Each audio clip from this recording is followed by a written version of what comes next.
اعوذ باللہ من الشیطان الرجیم بسم اللہ الرحمن الرحیم السلام علیکم ورحمۃ اللہ وبرکاتہ۔ معزز حاضرین اکرام، بزرگان ملت، میرے نوجوان ساتھیوں، میری عزت دار ماں اور بہنوں، مجلس اتحاد المسلمین کی جانب سے ہمیشہ ہر سال استقبالیہ رمضان کے عنوان سے کسی نہ کسی ضلع کے ہیڈ کوارٹر پر استقبالیہ رمضان کے عنوان سے ایک جلسہ منعقد کیا جاتا رہا۔ اب کیونکہ پوری ریاست میں، پورے ملک میں، پوری دنیا میں کووڈ وائرس چل رہا ہے اور لاک ڈاؤن بھی چل رہا ہے، ریاست تلنگانہ ہو یا ملک کی مختلف ریاستوں میں شام کا کرفیو بھی نافذ ہے، اسی لیے ہم اس استقبالیہ رمضان کے جلسے کو آن لائن کے ذریعے آپ تک پہنچانے کی کوشش کر رہے ہیں۔ میں سب سے پہلے آپ تمام کو آنے والے ماہ رمضان، ماہ مبارک کی مبارکباد دینا چاہتا ہوں، اور یہ نزول قرآن کا مہینہ ہے، صبر کا مہینہ ہے، اور آپ تمام کو مبارکباد بھی دیتا ہوں۔ اور اللہ کے رسول صلی اللہ علیہ وسلم کا حدیث شریف، جس میں رسول اللہ صلی اللہ علیہ وسلم نے ارشاد فرمایا کہ رمضان کو آقا دو عالم صلی اللہ علیہ وسلم نے فرمایا کہ ایک ڈھال ہے، اور آپ جانتے ہیں کہ ڈھال کا کام کیا ہوتا ہے۔ ڈھال کا کام یہ ہوتا ہے کہ وہ دشمن کے وار سے اس کو بچاتا ہے، اور آپ جانتے ہیں کہ انسان کا سب سے بڑا دشمن اس کا نفس ہوتا ہے، اور اس آنے والے ماہ مبارک رمضان میں ہم کو اللہ سبحانہ و تعالی روزے کے ذریعے اپنے نفس سے بچاؤ کے لیے، اپنے نفس سے کنٹرول کے لیے، جو سب سے بڑا ہمارا دشمن نفس ہے، اس سے بچانے کے لیے اللہ سبحانہ و تعالی ہم کو یہ ماہ مبارک میں روزے عطا کیے۔ اور اسی حدیث شریف میں آیا کہ اللہ کے رسول صلی اللہ علیہ وسلم نے فرمایا کہ ہر نیک عمل کی جزا جنت ہے، مگر روزہ دار کی جزا آقا دو عالم صلی اللہ علیہ وسلم نے فرمایا کہ خود اللہ سبحانہ و تعالی۔ آپ اندازہ لگائیے کہ ہم اگر نیک عمل کرتے ہیں اور اللہ سبحانہ و تعالی اس کو قبول کرتا ہے، تو اللہ سبحانہ و تعالی اپنے حکم پر ان تمام نیک بندوں کو جنت عطا کرتا ہے، مگر روزہ ایک ایسی جزا ہے کہ اللہ سبحانہ و تعالی خود اس کی جزا عطا کرتا ہے۔ تو علماء اکرام نے فرمایا کہ جس کو اللہ سبحانہ و تعالی مل جاتا ہے، اس سے بڑا چیز اس کو کیا مل سکتی ہے کسی انسان کو۔ میرے عزیز دوستو، عزت دار ماں اور بہنوں، ماہ مبارک رمضان میں اب ہم جو روزے رہتے ہیں، اسلامی تاریخ میں روزے پہلے اس طرح کے نہیں تھے۔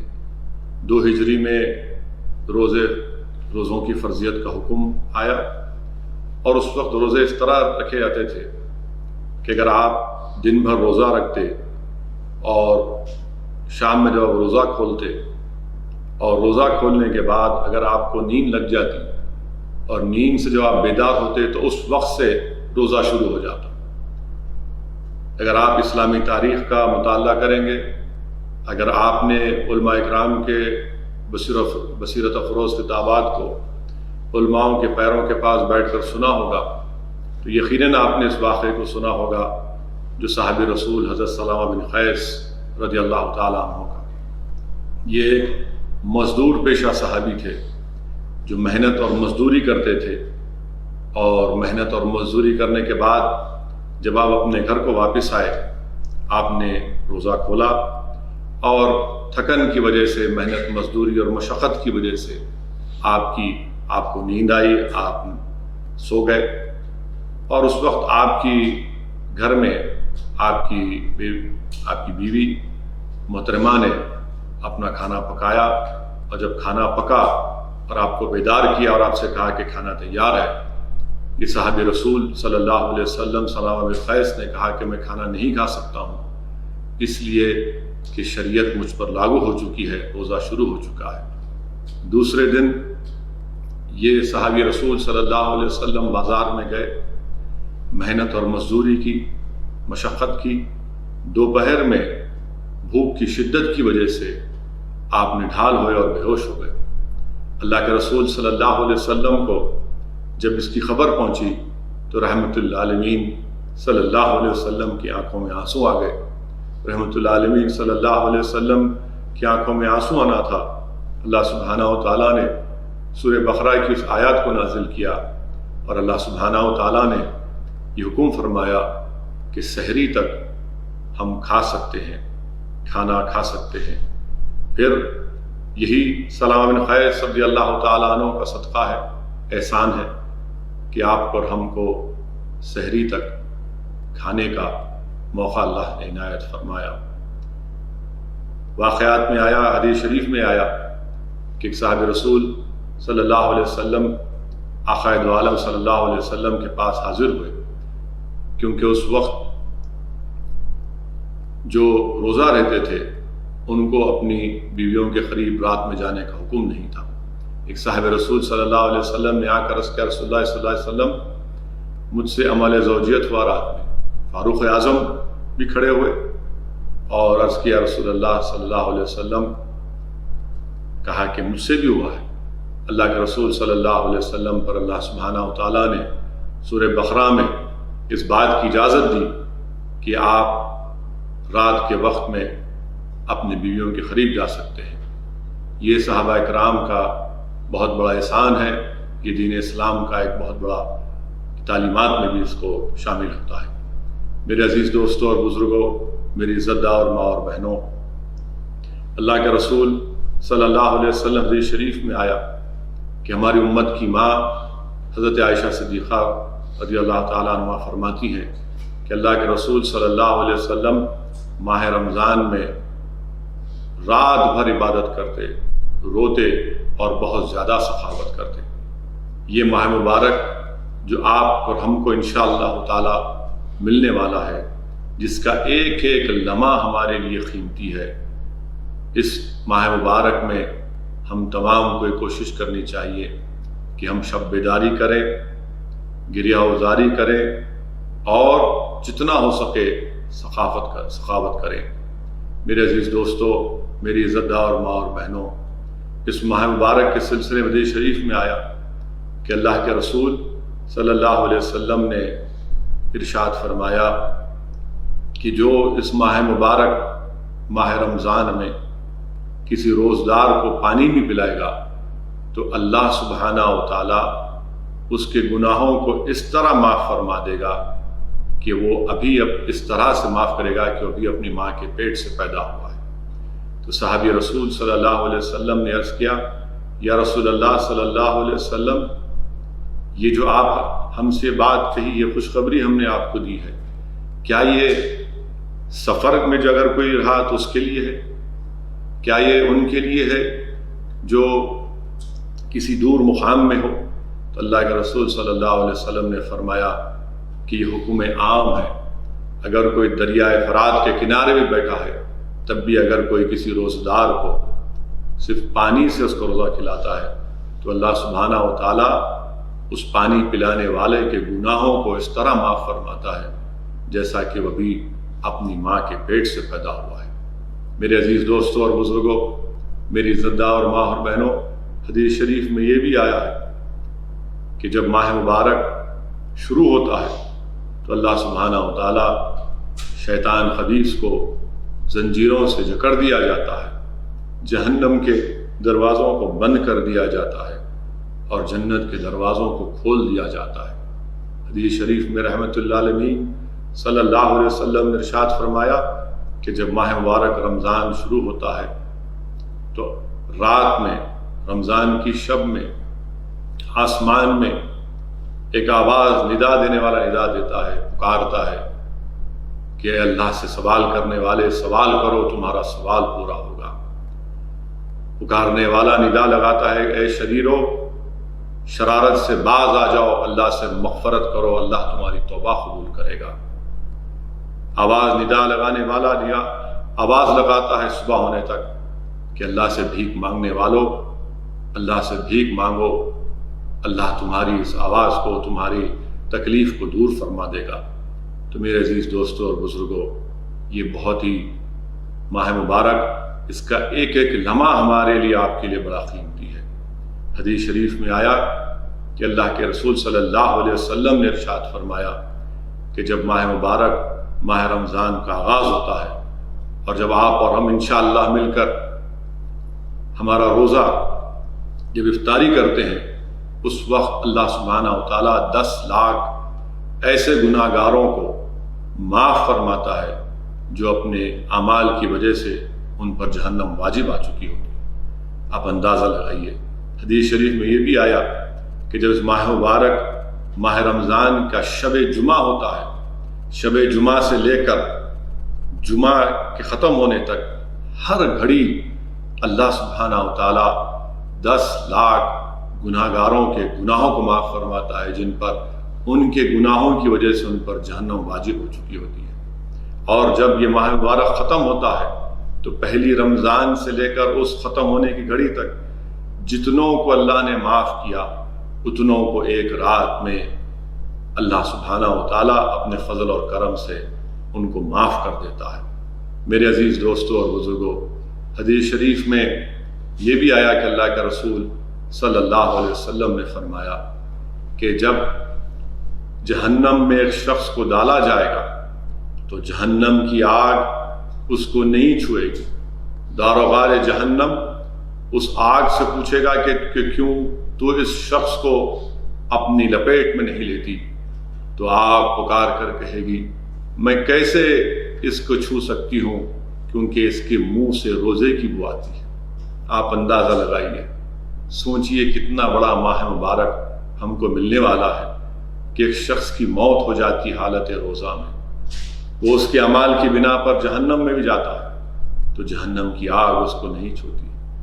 اب آپ تھوڑی دیر کے لیے سوچئے، خاص طور سے میں اپنے نوجوانوں سے اور ان لوگوں سے عرض کرنا چاہ رہا ہوں، آپ سے گزارش کرنا چاہ رہا ہوں، جو شراب پیتے ہیں، جو ڈرگس لیتے ہیں، خدا کے لیے سوچو تھوڑی دیر کے لیے کہ اگر تم حالت شراب میں یا ڈرگس کے نشے میں تمہاری موت ہو جاتی ہے تو پھر تمہارا کیا انجام ہوگا۔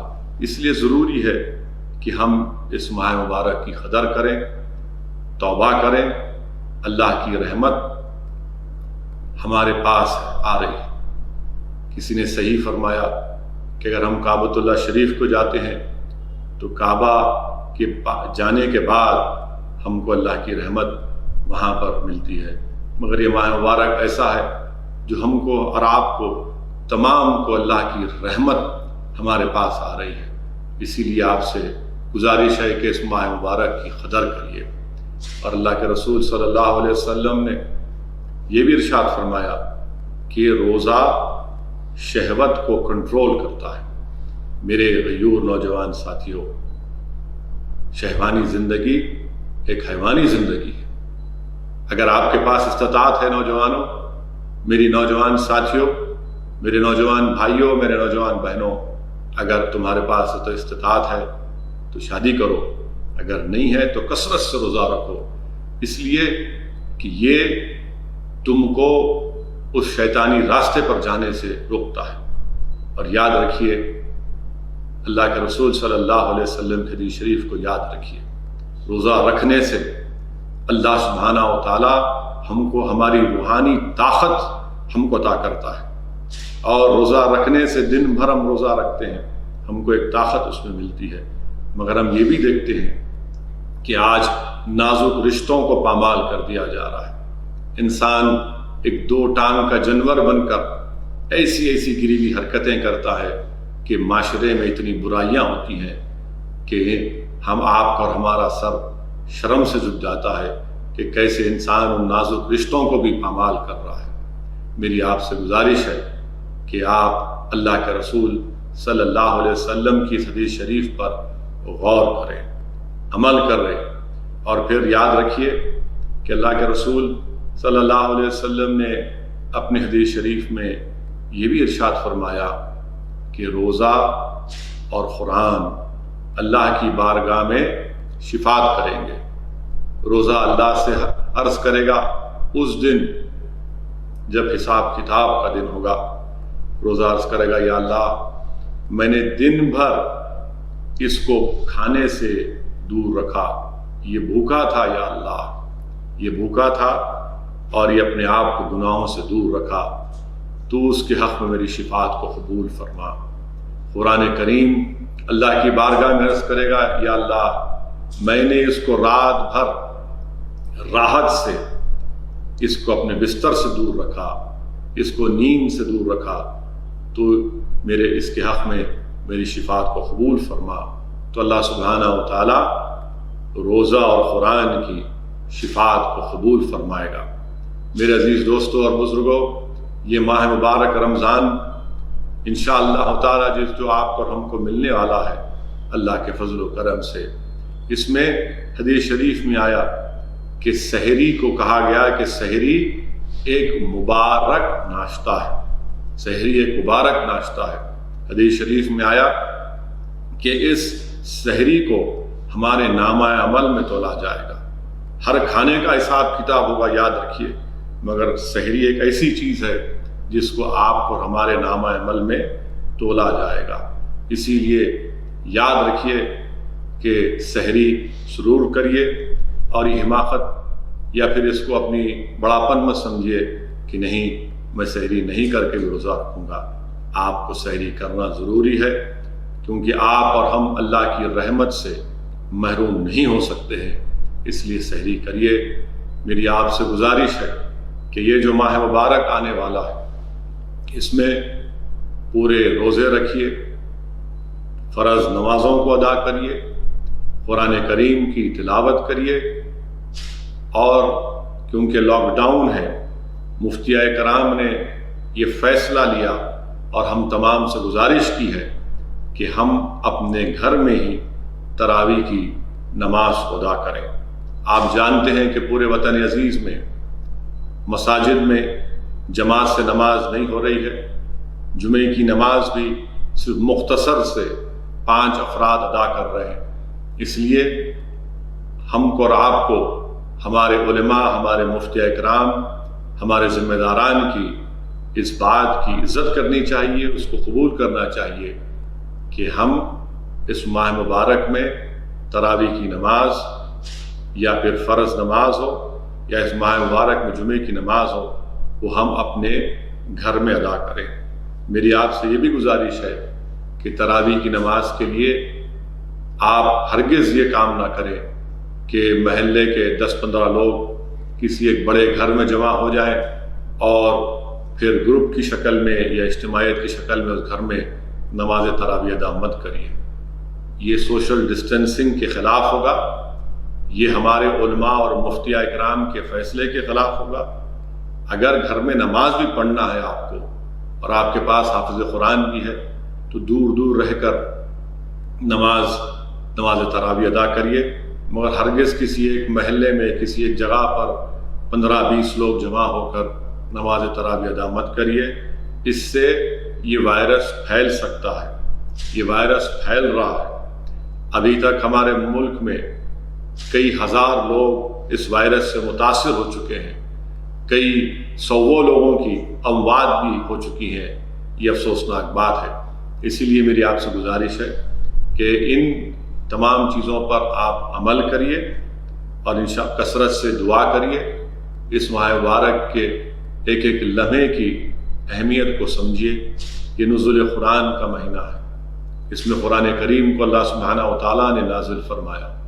اس ماہ مبارک میں تاخراتوں میں 27 کی شب، جس کو ہم شب قدر کہتے ہیں، جس میں اللہ فرماتا ہے کہ اس میں عبادت کرنا 1000 مہینوں میں عبادت سے زیادہ ہے۔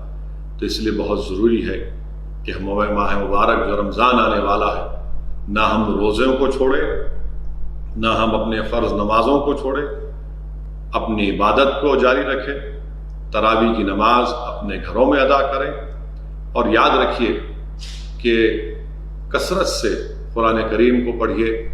مجھے یہاں پر امام اعظم ابو حنیفہ رحمۃ اللہ علیہ یاد آتے ہیں کہ امام اعظم ابو حنیفہ اس ماہ مبارک رمضان میں 60 قرآن کو تکمیل کرتے تھے. رات میں قرآن کی تلاوت کرتے اور صبح میں پھر قرآن شریف کی تلاوت ختم کرتے، ایک دن میں ایک قرآن. تو میرے عزیز دوستوں اور بزرگوں، میری اور عزت دار ماں اور بہنوں، میرے نوجوانوں، آپ اور ہم کی پوری کوشش ہونی چاہیے کہ ہم اس ماہ مبارک میں قرآن شریف کی تلاوت کریں، قرآن کا ایک پوری قرآن ختم کریں، اور جہاں کہیں موقع ملے ہم قرآن شریف کو با ترجمہ پڑھیں، قرآن کے پیغام کو سمجھیں، قرآن ہم سے کیا مطالبہ کر رہا ہے، قرآن ہم سے کیا کہہ رہا ہے، اس کو سمجھیں اور اس کو اپنی زندگی میں عمل کرنے کی پوری کوشش کریں.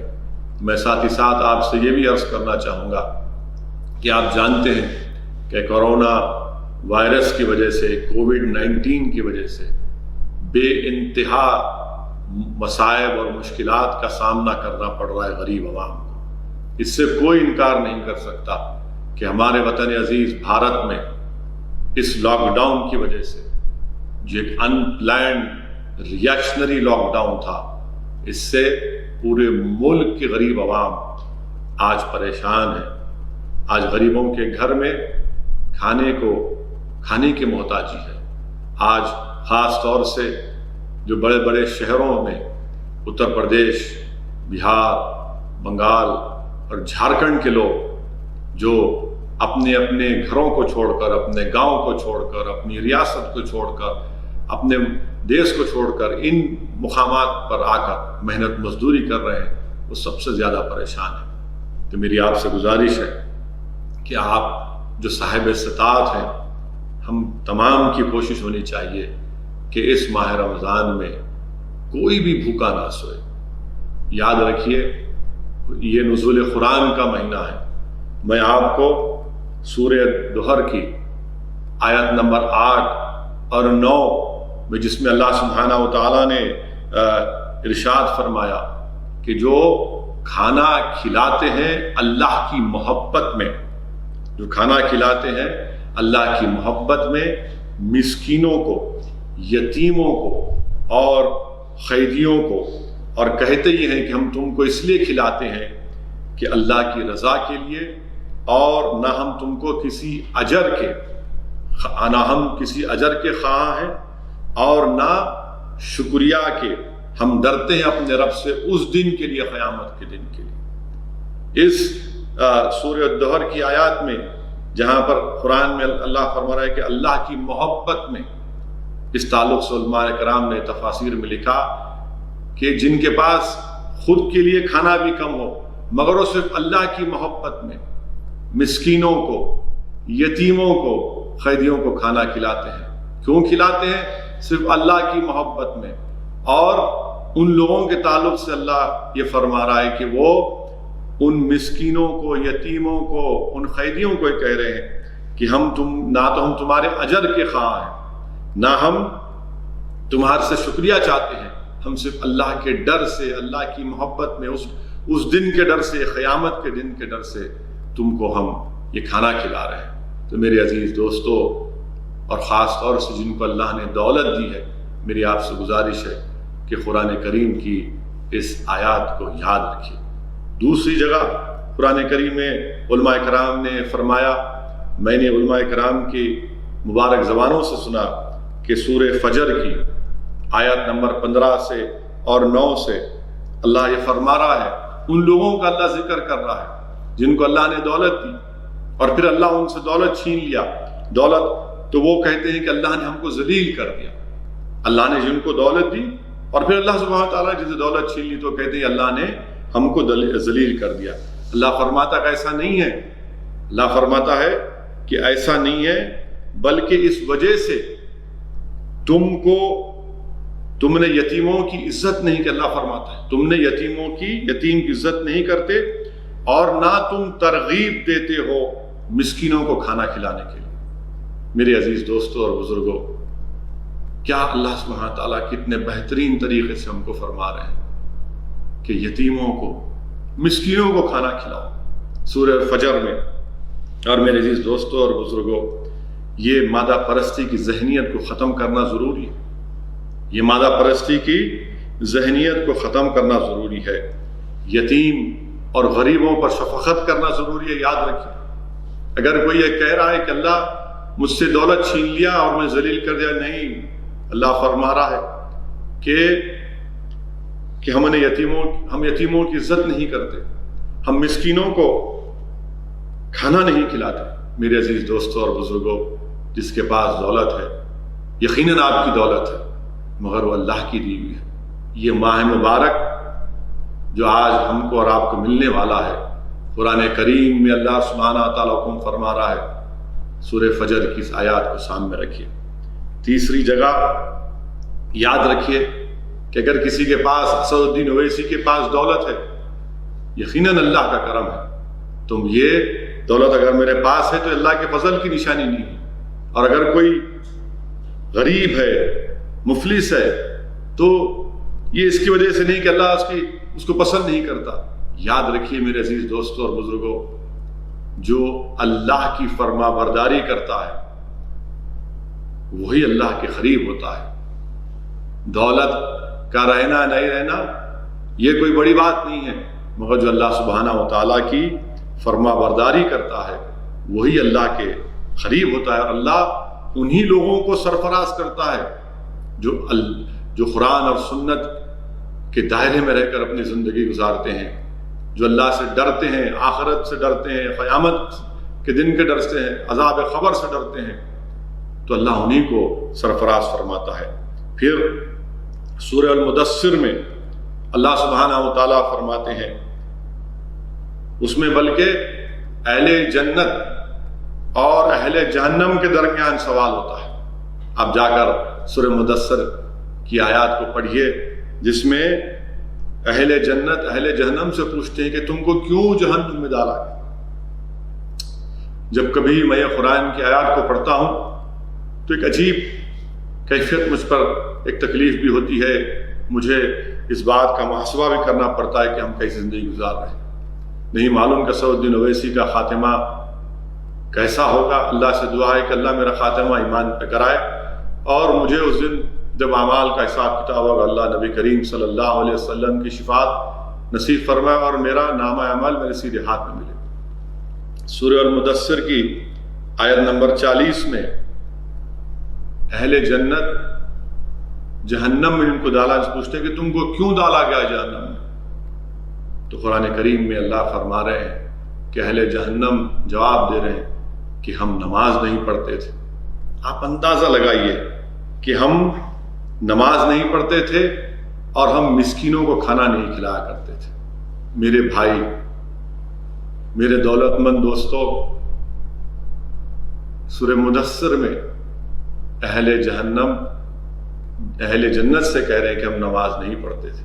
نماز سب سے بڑی عبادت ہے، اور پھر کھانا نہیں کھلانا، کسی مسکین کو، غریب کو بھوکے کو کھانا نہیں کھلانا تو جہنم میں جا رہے. تو میرے بھائی، میرے بزرگوں، میری ماں اور بہنوں، جس کے پاس اللہ نے ہم کو دولت دی ہے، اس سورہ مدثر کی اس آیات کے پیش نظر ہم تمام کو کوشش کرنا ہے کہ ہم نمازیں پڑھیں اور نمازوں کے ساتھ ساتھ جو بھوکے ہیں، مسکین ہیں، غریب ہیں، یتیم ہیں، ان کو کھانا کھلائیں. کیونکہ قرآن کریم میں اللہ فرما رہا ہے کہ جو نماز نہیں پڑھتے، جو مسکینوں کو کھانا نہیں کھلاتے، وہ جہنم میں جائیں گے. خدا نہ خواستہ آپ اور ہم کو اس چیز میں اللہ ہم کو نہ ڈال دے. میرے عزیز دوستوں اور بزرگوں، حدیث شریف میں آیا، بخاری شریف کی حدیث ہے کہ اللہ سبحانہ و تعالیٰ اپنے بندے سے سوال کرے گا، اس سے پوچھے گا کہ میں بھوکا تھا، تو نے مجھے کھانا نہیں کھلایا. وہ بندہ عرض کرے گا، یا اللہ تو زمین و آسمان کا خالق ہے، تجھے کیسے بھوک لگی اور تجھے کیسے کھانا کھلاؤں گا؟ تو اللہ سبحانہ و تعالیٰ فرمائیں گے، حدیث شریف میں آیا، رسول اللہ صلی اللہ علیہ وسلم نے فرمایا کہ فلاں جگہ پر میرا بندہ بھوکا تھا، اگر تو اس کو کھانا کھلایا تھا تو مجھے پا لیتا. تو میرے عزیز دوستو، میری عزت دار اور ماں اور بہنوں، بخاری شریف کی اس حدیث شریف کو یاد رکھیے. حدیث شریف کو یاد رکھیے. ترمذی شریف کی حدیث ہے کہ اللہ کے رسول صلی اللہ علیہ وسلم نے فرمایا کہ جو شخص سیر ہو کر پیٹ بھر کھانا کھاتا ہے اور اس کا پڑوسی بھوکا ہے، آقا دو عالم صلی اللہ علیہ وسلم نے فرمایا کہ مومن نہیں ہے۔ رحمت العالمین صلی اللہ علیہ وسلم نے فرمایا کہ وہ مومن نہیں ہے۔ میرے عزیز دوستوں اور بزرگوں، حدیث شریف میں آ رہا ہے کہ اگر تم پیٹ بھر کھانا کھا رہے ہو اور تمہارا پڑوسی بھوکا ہے تو تم مومن نہیں ہو۔ اللہ کے رسول صلی اللہ علیہ وسلم نے یہ نہیں فرمایا کہ وہ مسلمان بھوکا ہے تمہارا پڑوسی، بلکہ کہا گیا کہ تمہارا پڑوسی اگر بھوکا ہے، وہ پڑوسی کسی مذہب کا ہو سکتا ہے، تو جو صاحب استطاعت ہے، جن کے پاس کھانا ہے، جن کے پاس دولت ہے، تو ہم تمام کو اس ماہ مبارک میں کوشش کرنی چاہیے کہ ہمارا کوئی بھی پڑوسی بھوکا نہ سوئے، نہ وہ بھوکا رہے۔ وہیں پر اللہ کے رسول صلی اللہ علیہ وسلم نے حدیث شریف میں فرمایا، بخاری شریف میں، کہ ہر روز 2 فرشتے آتے ہیں اور جو اللہ کی راہ میں پیسہ خرچتا ہے، جو اللہ کی راہ میں پیسہ خرچتا ہے، وہ فرشتے دعا کرتے ہیں کہ وہ ایک فرشتہ دعا کرتے ہیں، اللہ تو جو تیری راہ میں پیسہ خرچ رہا ہے اس کو اس کا معاوضہ عطا کر دے۔ آپ اندازہ لگائیے کہ ایک فرشتہ دعا کر رہا ہے کہ اللہ جو تیری راہ میں پیسہ خرچ رہا ہے تو اس کو اس کا معاوضہ عطا کر دے، اور جو اللہ کی راہ میں پیسہ نہیں خرچتا، روکتا ہے، تو حدیث شریف میں آیا کہ فرشتے اس کو دعا کرتے ہیں کہ اللہ تو اس کو برباد کر دے۔ میرے عزیز دوستوں اور بزرگوں، دولت اگر ہے تو یاد رکھیے یہ کبھی بھی جا سکتی ہے، یہ کبھی بھی ختم ہو سکتی ہے۔ اس لیے آج ہی کے ایسے ماحول کے لیے، اس دن کے لیے جو آج ہمارا وطن عزیز میں پوری دنیا میں اس وائرس کی وجہ سے، خاص طور سے ہمارے ملک میں غریب بہت پریشان ہے، بہت زیادہ پریشان ہے۔ اس لیے میری آپ سے گزارش ہے کہ غریبوں کی اور مسکینوں کی مدد کریے۔ میرے عزیز دوستوں اور بزرگوں، حدیث شریف میں آیا کہ جب اللہ کے رسول صلی اللہ علیہ وسلم مدینہ شریف کو ہجرت فرمائے، اللہ کے رسول صلی اللہ علیہ وسلم نے کیا حکم فرمایا کہ کھانا کھلاؤ، ایک دوسرے کو سلام کرو، اپنے رشتہ داروں سے اپنے رشتوں کو برقرار رکھو، راتوں میں اٹھو، جب دنیا سوتی ہے اٹھ کر عبادت کرو، تم آسانی سے جنت میں چلے جاؤ گے۔ میرے عزیز دوستوں اور بزرگوں، اللہ کے رسول صلی اللہ علیہ وسلم کے اس فرمان کو، اس حکم کو ہمیشہ یاد رکھیے۔ میرے عزیز دوستوں، میری عزتدار ماں اور بہنوں، حدیث شریف میں آیا کہ اللہ کے رسول صلی اللہ علیہ وسلم نے ہماری امت کی ماں حضرت عائشہ صدیقہ سے پوچھا، ہماری امت کی ماں سے، ہمارے اماں جان سے پوچھا۔ اس دن اللہ کے رسول صلی اللہ علیہ وسلم نے ایک بکرے کو ذبح کیا اور پوچھا کہ کیا کوئی سب کو بانٹنے کے بعد اللہ کے رسول صلی اللہ علیہ وسلم، تاجدار مدینہ رحمت اللہ علیہ صلی اللہ علیہ وسلم، اشرف الانبیاء نے پوچھا ہماری امت کی ماں سے، اماں جان سے پوچھا کہ کیا کوئی چیز باقی ہے؟ تو امت کی ماں نے عرض کیا، یا رسول اللہ صلی اللہ علیہ وسلم، صرف کھندے کا گوشت باقی ہے۔ اللہ کے رسول صلی اللہ علیہ وسلم نے فرمایا کہ سب باقی ہے سوائے کھندے کے گوشت کے۔ آپ یاد رکھیے، خوشخبری ہم کو دے رہے ہیں رسول اللہ صلی اللہ علیہ وسلم کہ اگر کوئی دیتا ہے وہ برقرار رہے گا، وہ برقرار رہے گا۔ میرے عزیز دوستوں اور بزرگوں، کھانے کی، بھوکوں کو کھانا کھلانے کی بہت بڑی اہمیت اسلام میں۔ کوئی مارکسسٹ یا کوئی لینن یا مارکسسٹ ہونے کی ضرورت نہیں ہے۔ دین اسلام کے تقاضے کیا ہیں؟ دین اسلام کے کیا تقاضے ہیں؟ اگر آپ سورہ فجر کی آیات کو پڑھ لیں گے کہ جو نماز نہیں پڑھتے اور جو یتیموں کو بھوکوں کھانا نہیں کھلاتے، اللہ کہہ رہا ہے کہ ان کو جہنم میں ڈال دیا جائے۔ تو ایک معاشرے کے لیے، اچھائی کے لیے، اچھے معاشرے کے لیے قرآن کریم میں اللہ حکم فرما رہا ہے کہ بھوکوں کو، یتیموں کو، مسکینوں کو کھانا کھلاؤ۔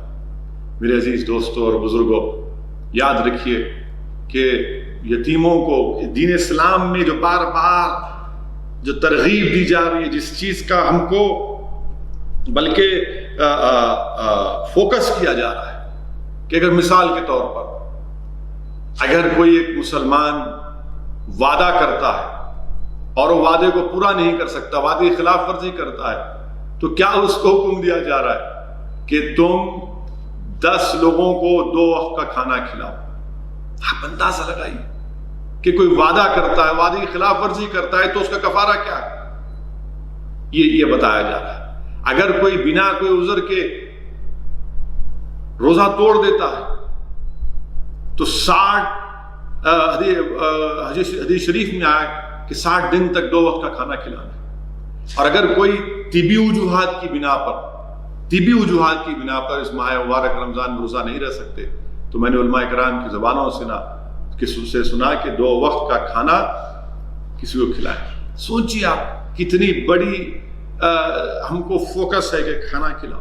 تو اس لیے میرے عزیز دوستوں اور بزرگوں کہ آپ سے میری گزارش ہے کہ اس ماہ مبارک میں، اور خاص طور سے جب پورے ملک میں لاک ڈاؤن ہے، کرونا وائرس کووڈ چل رہا ہے، غریب بہت پریشان ہے۔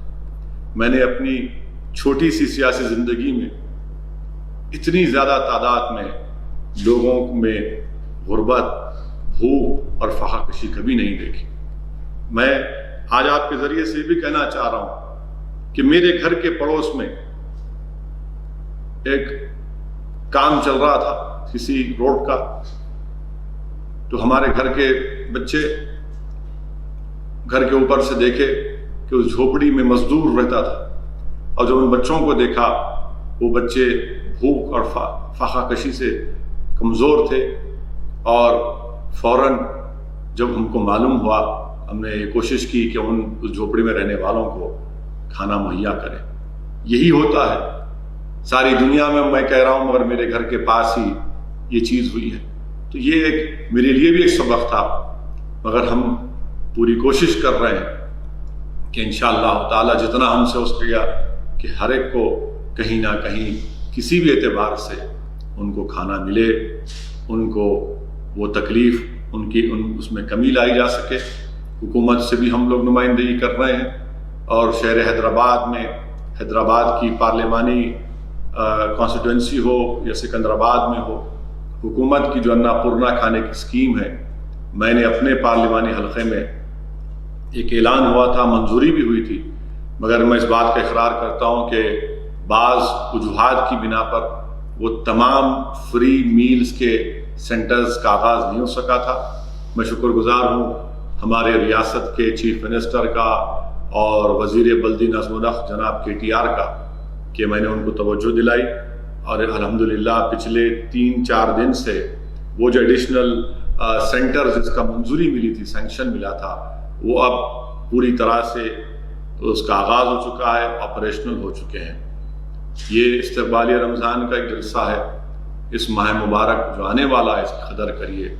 اللہ کے رسول صلی اللہ علیہ وسلم نے ارشاد فرمایا کہ ایک رمضان دوسرے رمضان تک، ایک حج دوسرے حج تک، ایک جمعہ دوسرے جمعہ تک، ایک نماز دوسرے نماز تک آپ کے اور ہمارے گناہوں کو معاف کر دیتی ہے، بشرطے کہ ہم کوئی کبیرہ گناہ نہ کریں۔ اسی لیے اللہ کے رسول صلی اللہ علیہ وسلم نے فرمایا کہ مسلمان چاہتا ہے کہ سال بھر رمضان رہے۔ یہ رمضان کی اہمیت ہے۔ ایک بات یاد رکھیے کہ ہر نیک اعمال عبادت ہم کرتے ہیں، مگر کوئی ڈھال صرف ہمارا روزہ ہے، ڈھال ہمارا روزہ ہے، یہ ڈھال ہمارے لیے ضروری ہے۔ اور جب ہم دن بھر بھوکا رہتے ہیں تو یقیناً مجھے یقین ہے کہ جو صاحب استطاعت ہیں وہ اس بات کو محسوس کریں گے کہ ہم دن بھر جو بھوکا رہتے ہیں تو اس غریب کے گھر میں کیا ہو رہا ہوگا جس کے پاس کھانے کو کھانا نہیں ہے۔ میرے عزیز دوستوں اور بزرگوں، یہ کووڈ وائرس ہم تمام کو ایک بات بتا دیا کہ ہم کو بہت سی چیزوں کی ضرورت تھی نہیں، ہم غیر ضروری دنیا کی محبت میں آ کر ان بہت سی چیزوں کے پیچھے دوڑ رہے تھے۔ آپ اندازہ لگائیے کہ 5 ہفتے ہو چکے ہیں دولت مند لوگوں سے میں آپ سے سوال کر رہا ہوں، کیا آپ یہ نہیں سوچتے کہ ہم کو بہت سی چیزوں کی ضرورت نہیں تھی؟ یقیناً ہم کو نہیں تھی۔ اسی لیے میری آپ سے گزارش ہے کہ آپ کو اور ہم کو اور غریبوں کی، مسکینوں کی، یتیموں کی مدد کرنے کی ضرورت ہے۔ میں سلام کرتا ہوں ان لوگوں کو جو یہ تمام چیزیں، راشن، فوڈ کٹس ہو، کھانا غریبوں کو اور عوام تک پہنچا رہے ہیں۔ میں آپ کا شکریہ بھی ادا کرنا چاہتا ہوں کہ الحمدللہ اللہ نے آپ کو توفیق دی. بہت سے ایسے لوگ ہیں جن کو میں جانتا بھی نہیں ہوں جو آج آگے بڑھ کر اس طرح غریبوں کی مدد کر رہے ہیں, مسکینوں کی مدد کر رہے ہیں. مجھے یہاں پر ایک کہنا بہت ضروری بھی ہے کہ ہمارے ملک کے وزیر اعظم نے یہ لاک ڈاؤن کیا, ان پلانڈ طریقے سے لاک ڈاؤن کیا. ان پلانڈ طریقے سے وزیر اعظم نے لاک ڈاؤن کیا اور فوراً اٹھے اور اعلان کر دیا کہ لاک ڈاؤن ہوگا. یہ تک نہیں سوچا کہ بڑے بڑی ریاست میں, بڑے بڑی ریاستوں میں, بڑے بڑے شہروں میں, اربن ایریاز میں جو اتر پردیش, بہار, بنگال, جھارکھنڈ کے جو لیبررز ہیں, جو جا کر کام کر رہے ہیں, ان کو آپ نے موقع تک نہیں دیا. صرف 3-4 گھنٹے میں وزیر اعظم نے اعلان کر دیا. آج آپ دیکھ رہے ہیں کہ کتنی بڑی تعداد میں آج وہی مائیگرنٹ لیبررز بہت پریشان ہیں. میں وزیر اعظم کو یاد دلانا چاہتا ہوں کہ بھارت کے وزیر اعظم, آپ نے لاک ڈاؤن کا حکم تو دے دیا, ان پلانڈ طریقے سے آپ نے لاک ڈاؤن کا حکم دیا. وزیر اعظم, میں آپ سے پوچھنا چاہتا ہوں کہ کیا آپ جملو مگڈم کو جانتے ہیں؟ پرائم منسٹر صاحب, آپ اپنی ہر تقریر میں, خاص طور سے من کی بات میں, آپ کسی نہ کسی کا ذکر کرتے ہیں. وزیر اعظم, میں آپ کو یاد دلانا چاہ رہا ہوں کہ آپ یہ نام یاد رکھیے, جملو مگدم. یہ 12 سال کی لڑکی تھی وزیر اعظم, 12 سال کی لڑکی تھی جو اپنی ریاست چھتیس گڑھ کو جانا چاہتی تھی. 180 کلومیٹر کا سفر پیدل اس بچی نے کیا, اور جب 50 کلومیٹر دور اپنے گاؤں سے وہ مر گئی وزیر اعظم. میں اپنے وزیر اعظم کو یاد دلانا چاہتا ہوں, مکیش منڈل وزیر اعظم, سرسوتی کنج دلی سے زیادہ دور نہیں وزیر اعظم, سرسوتی کنج گڑگاؤں میں ہے. اس شخص نے, مکیش منڈل نے 2,500 روپے میں اپنا سیل فون بیچ دیا. 2,500 روپے میں سیل فون بیچا, ایک پنکھا خریدا, جتنے پیسے بچے تھے اپنا قرضہ ادا کیا, اس کے بعد کھانا لایا اور اس کے بعد خودکشی کر لیا. بھارت کے وزیر اعظم, بہت سی تکالیف ہو رہی ہیں مائیگرنٹ لیبررز کو. کوئی خودکشی کر رہا ہے, کوئی گھٹ گھٹ کے مر رہا ہے. تھوڑے دن پہلے ممبئی میں ہزاروں کی تعداد میں مائیگرنٹ لیبررز نکل گئے. کیا کبھی ہم نے سوچا کہ بہت سے لوگوں نے تنقید کی, مگر میرے دوستو, بڑے بڑے گھر میں عیش و آرام سے رہنے والے ہم لوگ, اگر ہمارے گھر کی لائٹ بند ہو جاتی ہے, ایئر کنڈیشن نہیں چلتا ہے, گھر میں پانی نہیں آتا ہے, تو ہم آسمان کو سر پر اٹھا لیتے ہیں. مگر کبھی آپ اور ہم نے سوچا کہ اس ممبئی میں 6 بائی 6 فٹ کی ایک کمرے میں 7 لوگ رہتے ہیں. ممبئی کا ہیومڈ ویدر, کیا کرتے وہ لوگ؟ اور کیا کبھی ہم سوچے کہ لوگ کہہ رہے ہیں کہ ہم ان کو کھانا دے رہے ہیں؟ نہیں. یاد رکھیے, غریب اگر کوئی ہے, یقیناً اس کو کھانے کی اور پیسوں کی ضرورت ہے, مگر اس کو عزت کی بھی ضرورت ہے. عزت نفس جس کو کہتے ہیں اردو میں, سیلف ریسپیکٹ کی ضرورت ہے. وہ کسی نہیں چاہتا, اسی لیے تو وہ اپنا وطن چھوڑ کر آیا. اگر سیمانچل کی سرزمین سے 1500 کلومیٹر دور اگر کوئی شخص آتا ہے, حیدرآباد میں کام کرنے کے لیے آتا ہے, اگر جھارکھنڈ کے سے اگر کوئی آتا ہے حیدرآباد کو, کیوں آ رہا ہے میرے بھائی؟ کیوں آ رہا ہے؟ اپنی عزت کا سودا کرنے نہیں آ رہا ہے. وہ محنت مزدوری کر کے پیسے کمانا چاہتا ہے تاکہ اپنے خاندان کو بھیجا سکے, اپنے گھر کو چلا سکے. یہ آسان کام نہیں ہے. یہ بات سمجھنے کی ہم کو ضرورت ہے. اور میں ذمہ داری کے ساتھ کہہ رہا ہوں کہ وزیر اعظم اور ان کی حکومت ان مائیگرنٹ لیبررز کو جو راحت ملنا تھا وہ اس میں سراسر کمپلیٹ ناکام ثابت ہوئی. یہ ان کا فیلئر. ان کے پاس, ان مائیگرنٹ لیبررز کے پاس نہ ریشن کارڈ ہے, نہ بینک کا اکاؤنٹ ہے. کیوں نہیں آپ دیتے؟ کیوں نہیں سرکار ان کو پوسٹ آفس کے ذریعے پیسے ان کو دیتی ہے؟ ان کے آدھار کارڈ کی بنیاد پر آپ دیجیے. تلنگانہ کی حد تک کوششیں کی جا رہی ہیں کہ ان مائیگرنٹ لیبررز کو تلنگانہ کی حکومت یہاں پر جو وزیر اعلیٰ چندر شیکھر راؤ ہے، KCR ہے، ان کو راشن دیا جا رہا ہے، پیسے دیے جا رہے ہیں، مگر ان کی بہت زیادہ تکلیف ہے۔ اگر ہمارے فوڈ کارپوریشن آف انڈیا کے گوداموں میں 77 ملین اناج ہے، افسوس ہوتا ہے وزیر اعظم کہ آپ کی زیر قیادت اس چاول کو جو FCI کے گوداموں میں ہے، میڈیا کی رپورٹس یہ بتاتی ہے کہ اس کو استعمال کیا جائے گا سینیٹائزر بنانے کے لیے۔ بھارت کے وزیر اعظم، میں آپ سے گزارش کر رہا ہوں، چاول کو ان مائیگرنٹ لیبرز میں، غریبوں میں دیجئے وزیر اعظم، وہ بھوک سے مر رہے ہیں۔ روڈوں پر، ہائی وے پر آپ رات میں جا کر دیکھیے، لوگ چل رہے ہیں، پیدل جا رہے ہیں 500 کلومیٹر 600 کلومیٹر۔ یہ عجیب معاملہ ہے کہ آخر کب سرکار ان غریبوں کی طرف رخ کرے گی؟ آپ نے پیکیج کا اعلان کیا، بتائیے پھر یہ کہاں پر اس کا فائدہ ہو رہا ہے؟ کیوں نہیں فوڈ کارپوریشن آف انڈیا سے یہ تمام جو آپ کے پاس بھارت کے ہیں، یہ وطن کے ہیں، کسی ایک کا نہیں ہے، اس کو غریبوں میں دیا جاتا، ان کو دیا جاتا؟ تو کہتے ہیں کہ آپ ہم سے پوچھتے، ارے پوچھ رہے ہیں آپ سے، آپ آگے بڑھ کر دیجئے نا، ریاست کو دیجئے، جہاں جہاں پر مائیگرنٹ لیبررز ہیں ان کو دیجئے، مگر یہ عجیب و غریب ایک برتاؤ کیا جاتا ہے۔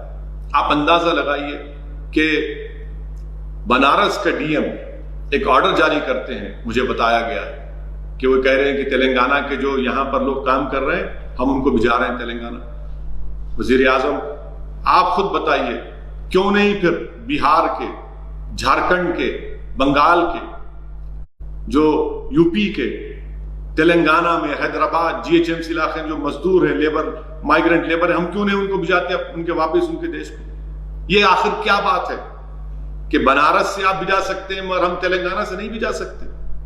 وہ بے چین ہیں، بے قرار ہیں۔ کتنے فونز مجھے آتے ہیں روز، یقیناً آپ کے پاس ٹیکنالوجی ہے، سن لیجئے، کتنے ہزاروں فون دن میں آتے ہیں کہ ہم کو ہمارے وطن کو بھیج دو، ہم کو ہمارے گاؤں کو بھیج دو۔ ایسی صاحب گجرات میں لیبرز اٹکے ہوئے ہیں، بھوک کے مارے، اخبار میں فوٹو آئی، اس نے ویڈیو جاری کیا کہ لاغر ہو چکا ہے ایک آدمی، ہڈیوں کا ایک جسم پر کچھ گوشت نظر ہے، ہڈیاں نظر آ رہی ہیں۔ آخر اتنا بڑا دیش ہمارا ہے کہ ہم کیا کر رہے ہیں ان غریبوں کے لیے؟ یقیناً آپ اقتدار پہ ہیں، آپ کی ذمہ داری ہے اور میرا فرض بنتا ہے کہ میں آپ سے سوال کروں، کیوں نہیں آپ کی سرکار ان غریبوں کی مدد کر رہی ہے؟ بھارت کے وزیر اعظم، ہم جاننا چاہتے ہیں آپ سے، کیوں نہیں آپ کی حکومت CM ریلیف فنڈ کے تعلق سے KCR نے یہ کہا کہ اس کو CSR ریسپانسبلٹی میں لائیے، آپ PM کیئرس کو لائے، کیوں نہیں لاتے آپ CM ریلیف فنڈ کو بھی؟ آخر کیا وجہ ہے؟ کہ یہی فیڈرلزم ہے آپ کا؟ آپ بتائیے کہ ہمارے چیف منسٹر نے آپ کو خط لکھا اور کہا کہ ویز اینڈ میز ایڈوانس 100% کریے، کیوں نہیں کرتے آپ؟ کیوں آپ روک رہے ہیں؟ FRBM ایکٹ کو کہا کہ 5% کریے۔ آج غیر معمولی، ایکسٹراڈنری، ایکسپشنل سرکمسٹانسز ہے، آپ نہیں کر رہے ہیں؟ کیوں نہیں آپ ریاستوں کے چیف منسٹر کو جو ربی کراپ ہے اس کو پروکیور کرنے کے لیے انٹرسٹ فی کیوں نہیں کرتے؟ یہ تمام چیزیں تلنگانہ کے چیف منسٹر نے لکھ کر آپ کو دی ہے۔ آپ پھر ویڈیو کانفرنس کرنے والے ہیں، آپ پھر ویڈیو کانفرنس کریں گے۔ 3 مئی تک لاک ڈاؤن ہے اور پھر تلنگانہ میں 7 مئی تک۔ ہم پرائم منسٹر آف انڈیا سے اپیل کر رہے ہیں کہ آپ کی سرکار کو بہت کرنا ہے، آپ کی ذمہ داری ہے۔ میں وزیر اعظم سے اپیل کروں گا کہ جو 30,000 کروڑ کا پروجیکٹ ہے اس کو روک دیجیے آپ۔ اگر میں MP ہوں، مجھے سالانہ 5 کروڑ روپے ملتے ہیں، آپ اس کو لے لیے، بہت اچھا کیا، چلیے، مگر آپ 30,000 کروڑ کا جو سینٹرل وسٹا کا پروجیکٹ ہے، کیوں نہیں اس کو روک لگا دیتے آپ؟ وہ پیسے استعمال کریے، آپ ان سے غریبوں کو راحت پہنچائیے، مدد کریے۔ پرائم منسٹر، جب MP فنڈ کو ختم کیا جا سکتا ہے تو پھر 30,000 کروڑ 30,000 کروڑ کا وہ جو سینٹرل وسٹا کا پروجیکٹ ختم کریے اس کو۔ ہمارا ملک کے غریب ملک ہے وزیر اعظم، آج دنیا کو، ہم کو بھی، سب کو پتا چل رہا ہے کہ بھوک کیا ہوتی ہے۔ افلاس کیا ہوتا ہے, بے روزگاری کیا ہوتی ہے. وزیر اعظم آپ جانتے ہیں, پورے ماہرین کہہ رہے ہیں کہ اس لاک ڈاؤن کی وجہ سے اور بعد میں جب لاک ڈاؤن ختم ہوگا تو ہمارے دیش میں, ہمارے وطن عزیز میں 10 کروڑ سے زیادہ نوکریاں چلے جائیں گی. کیا پلان ہے آپ کا, بتائیے وزیر اعظم. آپ نے کہہ دیا کہ تھالی بجاؤ, دیش نے تھالی بجا دی. آپ نے کہا لائٹ بند کرو, دیش نے لائٹ بند کر دی. آپ نے کہا دیے جلاؤ تو عوام نے پٹاخے پھوڑ دیا آسمانوں میں. بھارت کے وزیر اعظم سے میں اپیل کر رہا ہوں کہ پوسٹ لاک ڈاؤن آپ کے پاس کیا پلان ہے ان غریبوں کے لیے, ان مائیگرنٹ لیبررز کو کب لے کر جائیں گے آپ.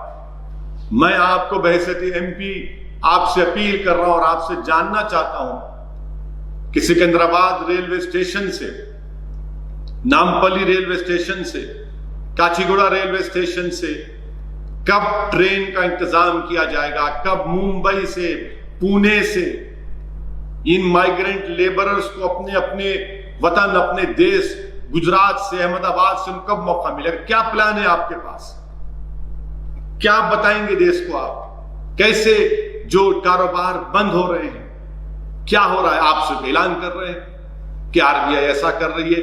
گراؤنڈ پہ کہاں نظر آ رہا ہے سر, گراؤنڈ پہ نظر نہیں آ رہا ہے وزیر اعظم. آپ کو اگر کوئی بول رہا ہے تو جھوٹ بول رہا ہے. آپ کو آج بہت زیادہ غربت ہے, بہت زیادہ پریشانی ہے. آپ کے ان پلانڈ لاک ڈاؤن کی وجہ سے بھارت کی عوام کو, خاص طور سے غریبوں کو اتنی زیادہ تکالیف کا اور یہ تمام لوگوں کو اس کا سامنا کرنا پڑ رہا ہے.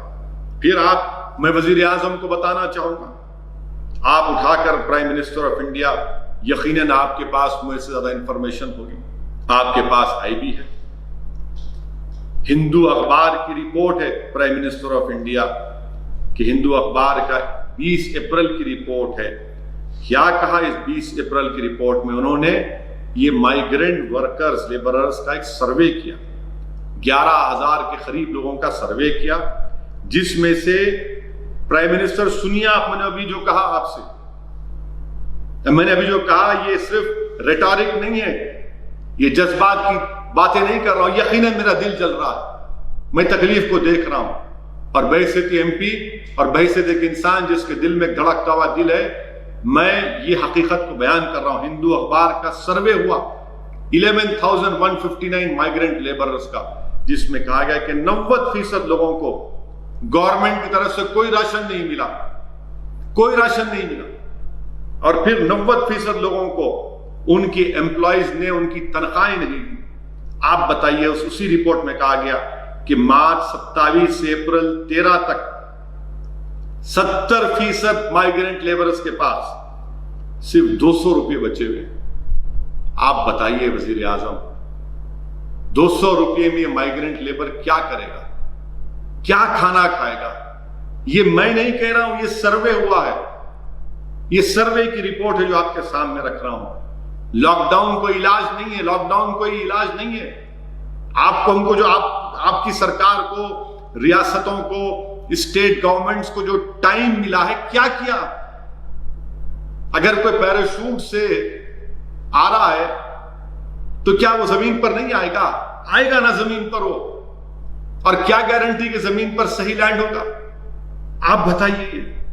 اور پھر ہم جانتے ہیں کہ 80% جس کے پاس کوئی اسمپٹومیٹک ہے, 80% پازیٹیو, کوئی سمٹم نہیں ہے ان کو بھی یہ وائرس ہو سکتا ہے. ٹیسٹنگ نہیں ہے, ٹیسٹنگ کا انتظام نہیں ہے.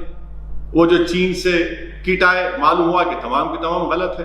اب اس کا ذمہ دار کون ہے, کون ذمہ داری لے گا اس کی. میں بھارت کے وزیر اعظم سے اپیل کر رہا ہوں کہ آپ ان باتوں پر جو میں نے یہاں پر رکھی ہیں آپ غور کریے. آپ یقیناً, آپ کی پارٹی مجھ سے نفرت کرتی ہے, آپ کی پارٹی مجھے کیا کیا کہتی ہے, مجھے اس کی پرواہ نہیں, مگر میں بحیثیت ایک پارلیمنٹ کے ممبر کے آپ سے سامنے, آپ کی حکومت کے سامنے ان باتوں کو رکھ رہا ہوں. اور پھر آخر میں اس بات کو بھی رکھنا چاہوں گا بھارت کے وزیر اعظم آپ کے سامنے کہ یہ وطن عزیز میں یہ جو نفرت کا ماحول مسلمانوں کے تعلق سے کھڑا کر دیا گیا، میں آپ سے پوچھنا چاہ رہا ہوں بھارت کے وزیر اعظم، آپ نے تو بیان دیا کہ وائرس کا کوئی مذہب نہیں ہوتا، صحیح کہا آپ نے، مگر بھارت کے ہمارے ملک کے وزیر اعظم سے، میرے پرائم منسٹر سے، میرے وزیر اعظم سے پوچھنا چاہ رہا ہوں، کیا آپ کے ہی کیبنٹ کے ایک وزیر نے نہیں کہا تھا کہ تبلیغی جماعت طالبانی ہے؟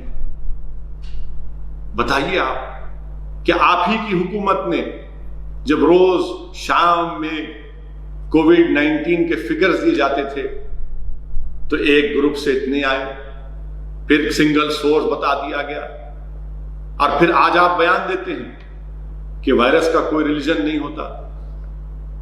پرائم منسٹر آف انڈیا، آپ بتائیے یہ پھر کنٹرڈکشن کیسے ہوگا؟ آپ ہی کے information and broadcasting minister ہیں، آج بیان دیتے ہیں کہ ایک ٹی وی کے اینکر پر جو حملہ ہوا وہ اس کی مذمت کرتے ہیں۔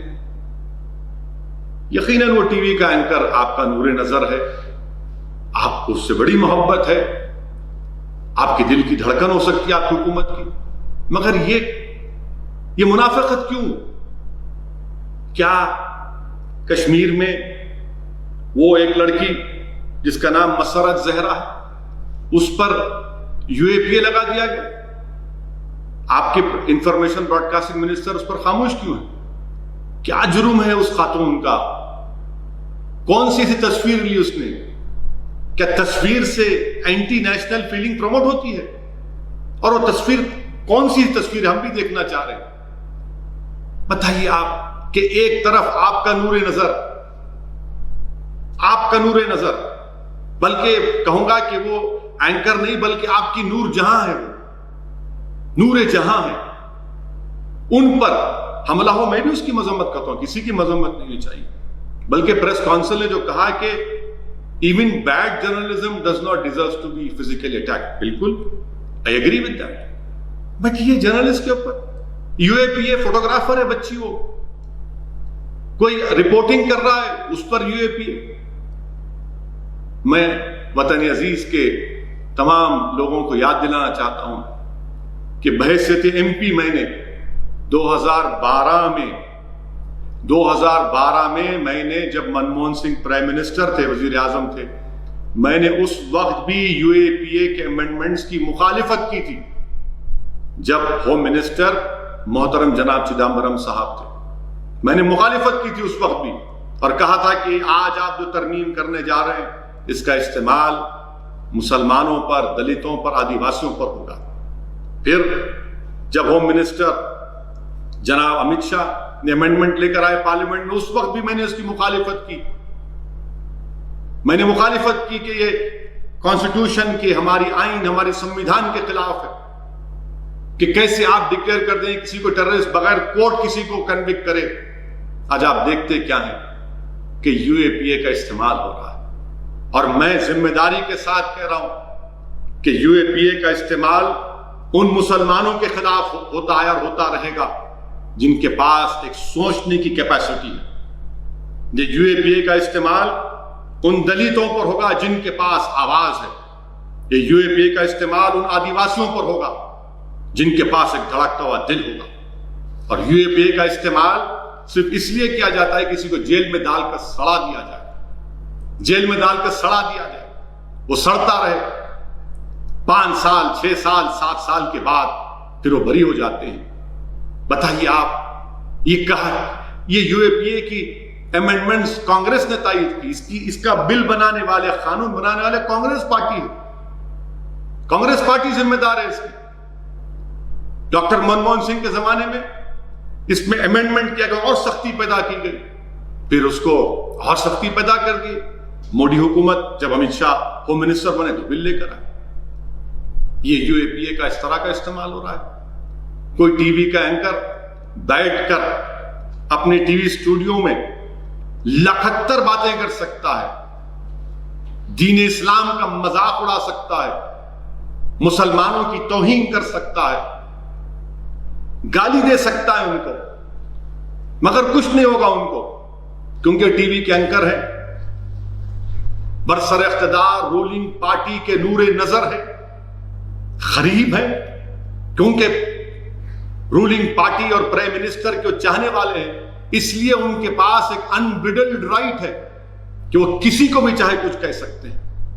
میں ان ٹی وی اینکر سے بھی کہنا چاہ رہا ہوں، یاد رکھو آج آپ بہت بول رہے ہیں، بولیے آپ ہر بار میرا نام لے کر بولتے ہیں، کچھ ٹاپک ہو میرا نام لے لیتے ہیں آپ، اور نام اس لیے لیتے ہیں تاکہ ایک عام ہندو کو میسج دیا جائے کہ دیکھو یہ مسلمان تھریٹ ہے۔ یاد رکھیے روانڈا میں جو ہوا کبھی یہاں پر نہ ہو جائے، روانڈا میں جو ہوا یہاں پر نہ ہو جائے، پورے حالات تو وہی بتا رہے ہیں۔ اس کے بعد کیا ہوا تھا جینوسائیڈ کے بعد، کیا کہا تھا رپورٹس میں، پڑھیے، ہم اینکر سے کہنا چاہ رہے ہیں پڑھو آپ کبھی جا کر کہ روانڈا کا جو جینوسائیڈ ہوا تھا کس کی وجہ سے ہوا تھا۔ حکومت کا بھی کام یہ ہے کہ آپ کے لوگ اگر نہیں کہہ رہے تو آپ کے نور نظر، آپ کی نور جہاں، یہ تمام لوگ، یہ جو آپ کے قریب کے لوگ ہیں، جو بلو آئیڈ بوائز ہیں آپ کے، یہ کیا کہہ رہے ہیں بتائیے، آپ کتنی نفرت پیدا کر رہے ہیں کہ آپ سب کو اسی بولتے جائیں گے۔ میرے عزیز دوستو، یہ حقیقت ہے۔ آپ اندازہ لگائیے کہ مہاراشٹرا پلگھر میں لنچنگ ہوئی، 3 سادھوؤں کی موت ہوئی، سنتوں کی۔ میں اس کو کنڈیم کرتا ہوں، مذمت کرتا ہوں، مگر حیرت کی بات یہ ہے کہ حسب عادت، حسب روایت، رولنگ پارٹی بی جے پی کے ایک اسپوکس پرسن ہیں جو وکیل ہیں، ایک انٹرنیشنل چینل پر جا کر انہوں نے کہہ دیا کہ مسلمانوں نے پلگھر میں لنچنگ کی اور 3 سادھو سنتوں کو مار دیا۔ واہ، کیا علم غیب آپ کے پاس ہے کہ آپ نے کہہ دیا کہ مسلمانوں نے مارا اس جگہ پر۔ بعد میں کیا معلوم ہوا کہ مسلمانوں نے نہیں مارا وہاں پر۔ آپ بتائیے کہ آخر کتنی نفرت ہے۔ یقیناً ہم پلگھر میں جو لنچنگ اس کی مذمت کرتے ہیں، مگر میں حکومت کو یہ بتانا چاہ رہا ہوں، جو بی جے پی کی اندھی تائید کرتے ہیں، تقلید کرتے ہیں، میں ان سے بڑی ہی عاجزانہ بات کر رہا ہوں کہ اگر اخلاق کے قاتلوں کی جب موت ہوئی تھی، اگر پرائم منسٹر موڈی کے منسٹر اس کے جنازے میں نہیں جاتے تو کیا پلگھر ہوتا؟ اگر اخلاق کے قاتلوں کو سزا مل جاتی تو پلگھر کا واقعہ نہیں ہوتا۔ اگر پیلو خان کے قاتلوں کو سزا ہو جاتی تو پلگھر نہیں ہوتا۔ اگر رقیب کو راجستھان میں جب مارا گیا، اس کے ایکیوز کو جب کورٹ کو لایا گیا تو جلوس کی شکل میں لایا گیا، اگر وہ روکتے تو یہ واقعہ نہیں ہوتا۔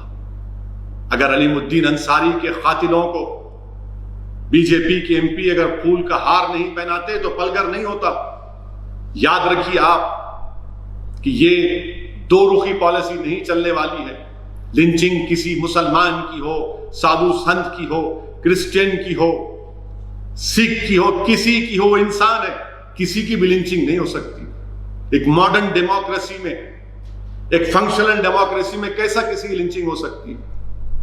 پلگھر کی لنچنگ پر تمام لوگوں نے کہہ دیا مسلمان بات کیا، بعد میں معلوم۔ آپ اندازہ لگائیے کہ مہاراشٹرا کے ہوم منسٹر کو ان 100 ایکیوز کی لسٹ کو جاری کر کے کہنا پڑا کہ کوئی مسلمان نہیں، اس دن کے لیے کہ ہم آپ کو جاری کرنا پڑا کہ مسلمان نے نہیں کیا۔ میرے عزیز دوستوں اور بزرگوں، یہ نفرت ٹھیک نہیں ہے جو مسلمانوں کے تعلق سے پیدا کی جا رہی ہے، جو بھارت کے باعزت شہری ہیں اور رہیں گے انشاءاللہ تعالی۔ ممبئی کا واقعہ ہے کہ ایک آن لائن کمپنی سے ویجیٹیبل منگایا گیا، ویڈیو آیا، ایک شخص اپنی وائف کو، اپنی پتنی کو مت لو یہ مسلمان ہے۔ کیا ہے بتائیے آپ؟ اسپتالوں میں ایڈ آتا ہے کینسر کے ہسپتال میں کہ مسلمانوں کو نہیں لیا جائے گا۔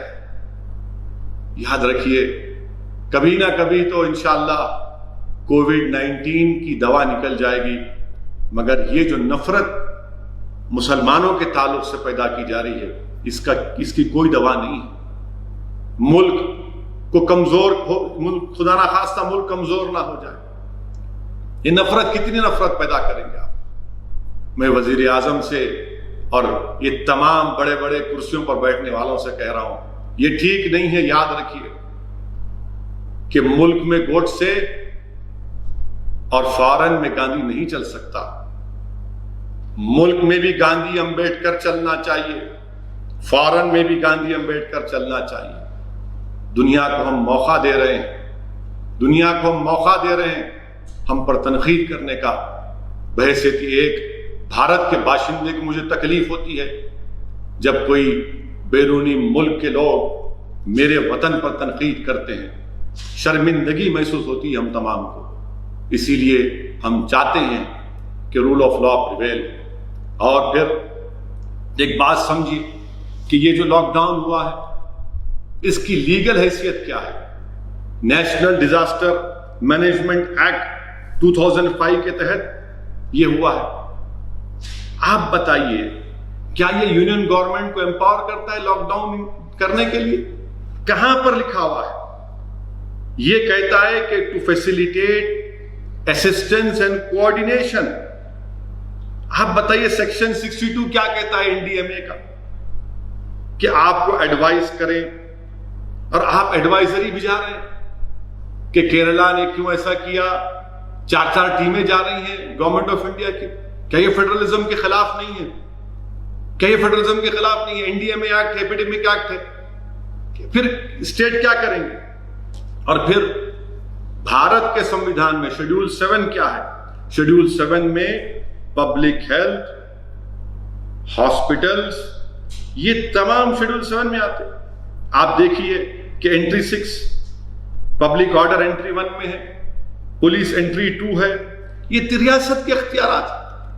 مجھے افسوس ہو رہا ہے کہ جو گورنمنٹ آف انڈیا کرے کہ نہیں 3 مئی تو 3 مئی. ارے بھائی اگر کیرل کی حکومت یہ سمجھتی ہے کہ وہاں پر کنٹرول ہوا ہے، مگر نہیں، یہ فیڈرلزم کے تعلق سے سوچنا پڑے گا ہم تمام کو.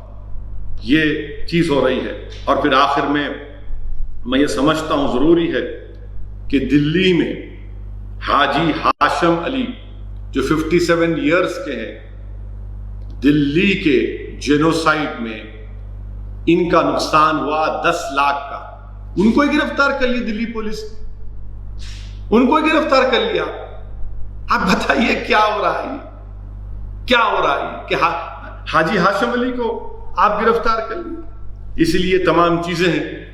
میں تمام مسلمانوں کو آنے والے ماہ مبارک رمضان کی مبارکباد پیش کرتا ہوں اور آپ سے التجا کرتا ہوں، گزارش کرتا ہوں کہ جس طرح ہمارے مفتیوں نے، علماء کرام نے فیصلہ لیا اس کو قبول کریے. تراویح کی نماز مساجد میں نہیں، اپنے گھر میں ادا کریے. اور جو فرض نماز تو ہم مساجد میں نہیں پڑھ رہے ہیں، گھر میں پڑھ رہے ہیں، اس کو جاری رکھیے. پورے ملک میں لاک ڈاؤن ہے. اس وائرس کو روکنے کے لیے یہ اقدامات کیے جا رہے ہیں. دعا بھی کریے اللہ کی بارگاہ میں یہ ماہ مبارک میں اللہ سبحانہ و تعالی ہماری دعاؤں کو قبول فرما لے.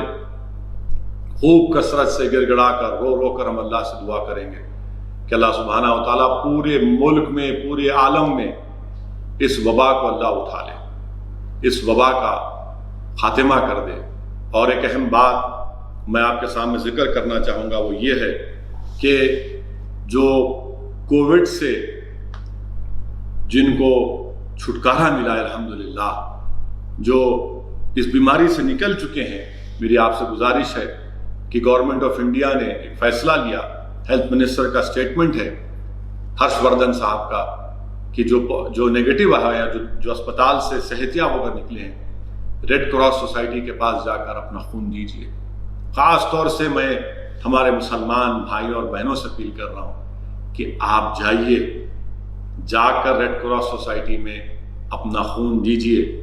پلاسما سے کئی بھارت کے انڈینز کی جان بچ سکتی ہے.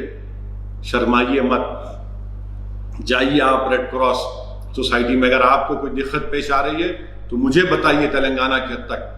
میں کوشش کروں گا کہ تلنگانہ میں جہاں کہیں بھی ریڈ کراس سوسائٹی کے بلڈ بینکس ہیں، جو لوگ اس بیماری سے نکلے ہیں ان کو فوراً وہاں پر جا کر اپنا بلڈ دینا چاہیے۔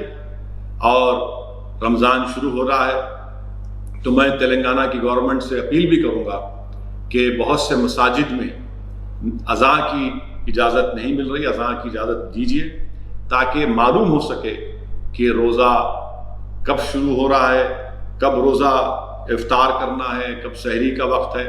اور ہم امید کرتے ہیں کہ تلنگانہ کے چیف منسٹر اس آرڈر کو جاری کریں گے، اور یقیناً مساجد میں جب سے لاک ڈاؤن شروع ہوا ہے صرف 3، 4 یا 5 لوگ نمازیں پڑھ رہے ہیں، جمعے میں 5 لوگ ہیں۔ اسی طرح اس طریقے سے اسی عمل کو ہم کو جاری اور ساری رکھنا پڑے گا، اور جو پازیٹیو تھے اب انشاءاللہ نیگیٹو ہیں، آپ سے اپیل ہے کہ ریڈ کراس کے بلڈ بینکس میں جا کر آپ اپنا خون دیجیے۔ رمضان کے مبارک مہینے میں آپ دینا چاہتے ہیں تو روزہ کھولنے کے بعد بھی آپ جا سکتے ہیں، یہ ہم انسان کو بچائیں گے، آپ کے اینٹی باڈیز فائدہ پہنچا سکیں گے، یہ ڈاکٹرز کا فیصلہ ہے۔ اور میں آپ تمام سے اپیل کر رہا ہوں کہ ہم کو ہمت نہیں ہارنا چاہیے، یہ بیماری ہے، یہ بیماری ہماری دشمن ہے، اور اگر ہم صبر اور پورے اللہ کی ذات پر توکل کر کے ہمت سے اس کا مقابلہ کرنا ہے، آپ مایوس مت ہوئیے انشاءاللہ تعالی۔ اللہ ہر تکلیف کے بعد آسانی دینے والا، اللہ ہر تکلیف کے بعد آسانی دینے والا انشاءاللہ تعالی۔ اللہ کی ذات بہت بڑی ہے، ہماری زندگی اور ہماری موت کے فیصلے اللہ سبحانہ و تعالیٰ کے ہاتھ میں ہیں۔ ہم اللہ کی رحمت سے ہرگز مایوس نہیں ہو سکتے، لا تقنطوا من رحمت اللہ، ہم اللہ کی رحمت سے ہرگز مایوس نہیں ہو سکتے، بلکہ ہمت اور اپنے حوصلوں کو بلند رکھیے۔ ڈرنے اور گھبرانے کی ضرورت نہیں ہے میرے بھائی، میری ماں اور بہنوں، یقیناً آپ کو تکلیف ہے، پورے دیش میں تکلیف ہے۔ آج میں نے بحیثیت ایک مجلسی کے میں نے اپنے دھولیا کے صدر حاجی کلیم شاہ کو ہم نے کھو دیا، بے لوث کام کرنے والا، بے نفس ہو کر عوام کی خدمت کرنے والا دھولیا کی سرزمین کا میرے لیے ایک پرسنل لاس ہے۔ میں اللہ سے دعا کرتا ہوں کہ اللہ سبحانہ و تعالیٰ اس کی مغفرت فرمائے، ان کے ہمارے ملے صاحب جو اپنے سگے بھائی کو کھوئے، اللہ ان کو صبر دے، اور جو اس دنیا سے جا چکے ہیں اللہ ان کے تمام افراد خاندان کو اللہ صبر دے۔ میرے بھائی، میری عزت دار ماں اور بہنوں، یہ بیماری کی وجہ سے بہت سے لوگوں کو ہم نے کھویا ہے، اور ہو سکتا ہے کہ مستقبل میں بھی کھوئیں گے، مگر ہم کو صبر کے دامن کو تھام کے رکھنا ہے، ہمت اور حوصلے سے ہم کو کام کرنا ہے، اور مجھے یقین ہے کہ انشاءاللہ تعالی ہم تمام لوگ ایک ہو کر مل کر اس دشمن کا سامنا کریں گے۔ جو لوگ آج ملک کو مسلمانوں کے تعلق سے نفرت کا زہر گھول کر بانٹنے کی کوشش کر رہے ہیں، میں پھر سے ان سے اپیل کر رہا ہوں کہ جب تک یہ وائرس ختم نہیں ہو جاتا آپ اپنے وائرس کو روک سکتے ہیں، اس لیے کہ آپ کے ہاتھ میں، آپ پاور میں ہیں، کیونکہ کووڈ وائرس کو آپ اور ہم نہیں روک سکتے، اس کا مل کر ہی مقابلہ کرنا پڑے گا۔ دنیا کے 180 ممالک میں اب تک قریب 1,90,000 لوگ مر چکے ہیں پوری دنیا میں۔ یہ وائرس کسی کا مذہب نہیں دیکھ رہا ہے، یہ وائرس یہ نہیں دیکھ رہا ہے کہ کون تبلیغی ہے کون تبلیغی نہیں ہے، یہ وائرس سب کو اپنی لپیٹ میں لے رہا ہے۔ اسی لیے ضروری ہے کہ ہم تمام انسان بن کر ایک ہو کر اس وائرس کے خلاف رہیں اور پوری مدد کریں ایک دوسرے کی۔ اور ساتھ ہی ساتھ یہ میں پھر سے نوجوانوں سے اپیل کر رہا ہوں کہ اپنی ماں اور بہنوں کی عزت کرو، اپنی ماں اور بہنوں کی عزت کرو۔ نوجوانوں، رمضان تو آئے گا، اپنی رحمتوں کو لے کر آئے گا، مگر یاد رکھو اگر تم نے اپنی ماں اور باپ کی نافرمانی کی تو توبہ کرو، اپنی ماں اور باپ کو فون کرو۔ اگر تم ان کے ساتھ رہتے تو اپنی ماں کے قریب جا کر اپنے سر کو جھکا کر اپنی اماں سے معافی چاہو۔ یاد رکھو اللہ کی رحمت اس وقت جوش میں آتی ہے جب ماں تمہارے لیے دعا کرتی ہے۔ کیا تم نے نہیں دیکھا میرے نوجوانوں کہ بودھن کی کیا نام تھا ہماری بہن کا، رضیہ بیگم کا، جو ایک موٹر سائیکل پر 1400 کلومیٹر کا سفر ایک ماں نے کیا۔ 2 دن اس نے موٹر سائیکل 2 دن کا سفر کیا، 1400 کلومیٹر۔ ایک ماں کی محبت دیکھو تم، کہ ایک ماں بودھن سے نکل کر نیلور جاتی ہے، پیر کے دن منڈے کو نکلتی اور وینسڈے شام تک بودھن کو پہنچ جاتی ہے۔ سوچو یہ ماں کی کتنی بڑی محبت ہے۔ اگر تم اپنے ماں باپ کو راضی کر لو گے تو ماہ مبارک میں اللہ کی رحمتیں تم پر گرے گی، ہم پر گرے گی۔ وقت ہے نوجوانوں، میری ماں اور بہنوں، مجھے آج کسی نے میسیج کیا، مجھے بڑی تکلیف بھی ہوئی اس میسیج کو پڑھ کر۔ روز میسیجز پڑھتا ہوں، بڑی تکلیف محسوس ہوتی ہے، جذبات میں بھی آ جاتا ہوں۔ میرے پاس ان کی تکلیف کا جواب دینے کے لیے کیا جواب دے سکے؟ شخص نے آج مجھے میسیج دے کر کہا کہ اسد صاحب میں پچھلے 15 سال سے رمضان کی پہلی سحری اپنی اماں کے ساتھ کرتا ہوں، میری ماں محبوب نگر میں ہے، مجھے پرمیشن دلائیے، محبوب نگر جانا چاہتا ہوں۔ میرے بھائی تجھے لاکھوں سلام، اللہ تیری اس محبت کو اللہ اور اس میں بڑھائے۔ ہم کوشش کریں گے کہ تم کو پرمیشن ملے تاکہ تم محبوب نگر جا کر اپنی ماں کو لا سکو اور تم اپنی ماں کے پاس بیٹھ کر سحری کر سکو۔ میں نے سوشل ڈسٹینسنگ کو برقرار رکھ کر تم اپنی ماں کے ساتھ سحری کر سکو۔ بہت سے لوگ جو پھنسے ہوئے ہیں، میں آپ سے معافی چاہتا ہوں، لوگ پوری کوشش کر رہے ہیں کہ آپ کو ٹریول ارینجمنٹس آپ کو ہو۔ اجمیر شریف خواجہ اجمیری کے آستانے میں حیدرآباد تلنگانہ کے کم سے کم 150-200 لوگ پھنسے ہوئے ہیں، پرمیشن نہیں مل رہا۔ رحمت آباد شریف میں، درگاہ شریف میں، وہاں پر قریب 500 لوگ مختلف ملک کے وہاں پر پھنسے ہوئے ہیں۔ اللہ ان کو راستہ نکالے گا انشاءاللہ تعالی، ہم پوری کوشش کر رہے ہیں۔ لوگ مہاراشٹرا میں ہیں، تلنگانہ میں، ممبئی کے لوگ ہیں، کہاں کے لوگ ہیں۔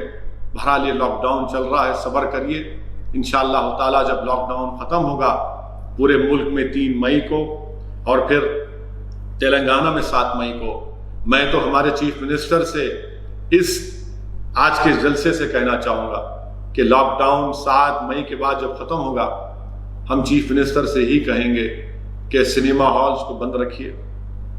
اگر آپ سمجھتے ہیں کہ لوگوں کے لاک ڈاؤن ختم ہونے کے بعد اگر باہر نکلنے سے بڑھ سکتا ہے تو آپ پورے مذہبی عبادت گاہوں پر آپ ان کو اور چند وقت کے لیے یا ہفتوں کے لیے جیسا بھی ہو اس کو بند رکھیے، اور پھر جو کھانے کی دکانیں ہیں آپ ان کو بھی بند رکھ سکتے ہیں۔ مگر لاک ڈاؤن کے بعد کچھ نہ کچھ اکنامک ایکٹیویٹی کا آغاز ہونا چاہیے، اور لاک ڈاؤن ختم ہونے کے بعد سب سے پہلا کام یہ ہونا چاہیے کہ وہ جو مائیگرینٹ لیبررز اپنے وطن کو، اپنے گاؤں کو، شہر کو جانا چاہتے ہیں، ان کا انتظام کرنا ہر اسٹیٹ گورنمنٹ کی ذمہ داری ہے۔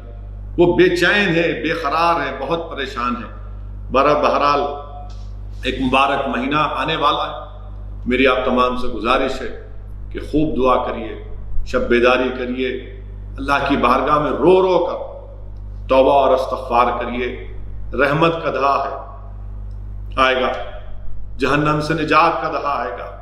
میرے عزیز دوستوں، میری عزت دار ماں اور بہنوں، ہمارے پاس اگر کوئی طاقت ہے تو صرف یہ 2 ہاتھ ہیں جو ہم اللہ کی بارگاہ میں اٹھا کر بھیک مانگ سکتے ہیں۔ یقیناً اللہ کی ذات بہت بڑی ہے۔ اقتدار کی کرسیوں پر وقت کے نمرود اور فرعون بیٹھے ہوئے ہیں، میں اقرار کرتا ہوں۔ اقتدار میں جو لوگ ہیں وہ ابو جہل اور ابو لہب کے ساتھی ہیں، مگر یاد رکھیے ہم محمد مصطفیٰ صلی اللہ علیہ وسلم کی امت ہیں، ہم آقا دو عالم صلی اللہ علیہ وسلم کے غلاموں کے غلام ہیں۔ اس ماہ مبارک میں فتح مکہ ہوا، اس ماہ مبارک میں معرکہ حق و باطل، بدر کی سرزمین سے آواز آ رہی ہے، بدر کی سرزمین کے وہ مبارک ریگزاروں سے پیغام آ رہا ہے کہ اپنے آپ کو کمزور مت سمجھو، اللہ کی ذات پر اٹوٹ توکل کرو، اور انشاءاللہ تعالی اللہ سبحانہ و تعالی ہم کو کامیاب اور کامران کرے گا۔ جو لوگ آج زہر اگل رہے ہیں انشاءاللہ تعالی کل وہ ہمارے محافظ بنیں گے۔ جو لوگ آج ہمارے وجود کو ختم کرنا چاہ رہے انشاءاللہ تعالی انہی کے ہاتھوں میں اللہ سبحانہ و تعالی ان سے کام لے گا۔ مگر میں ان لوگوں سے کہنا چاہ رہا ہوں کہ آپ کے ان حرکتوں سے، آپ کے ان سازشوں سے، آپ کے ان ظلم سے، آپ کے ان زہر سے کوئی پیچھے ہٹنے والا نہیں ہے۔ بھارت ایک جمہوری ملک ہے اور ہم جمہوریت میں رہ کر اپنے مسائل کا حل تلاش کرتے آئے ہیں اور اس مسائل کا حل تلاش کرتے رہیں گے۔ میں پھر سے آپ سے اپیل کر رہا ہوں کہ روزے رکھیے، خوب نمازیں پڑھیے، تراویح پڑھیے اپنے گھر میں، قرآن کریم کو ختم کریے، قرآن کریم کو با ترجمے سے پڑھیے، اپنی زندگیوں میں انقلاب لائیے، دعا کریے کہ اللہ ہمارے وطن عزیز بھارت میں اس وبا کا خاتمہ کر دے، اللہ سبحانہ و تعالیٰ اپنے جلال کو اپنے جمال میں تبدیل کر دے۔ خوب دعا کریے رسول اللہ صلی اللہ علیہ وسلم کا کہ صدقہ طفیل میں کہ اللہ سبحانہ و تعالیٰ ہم تمام کو اس ماہ مبارک رمضان میں روزے رہنے کی توفیق عطا فرمائے، اور زکوٰۃ ادا کریے، زکوٰۃ ادا کریے۔ جو لوگ جس پر زکوٰۃ واجب ہے زکوٰۃ دینا ہے، زکوٰۃ دیجیے، غریبوں کی، مسکینوں کی اور مدرسوں کی مدد کریے۔ اور یاد رکھیے کہ مسجدوں میں اگر تراویح باجماعت نہیں ہو رہی ہے تو حفاظ اور اماموں کو بھی جو ہم ماہ مبارک رمضان میں جو ان کو نذرانہ دیتے ہیں وہ ضرور ان کو دیجیے، ان کو اس سے محروم مت رکھیے۔ شکریہ، وآخر دعوانا الحمدللہ رب العالمین۔ Subscribe to Nation Next YouTube channel and press the bell icon to get regular updates from Nation Next. Also like Nation Next Facebook page and follow us on Instagram and Twitter.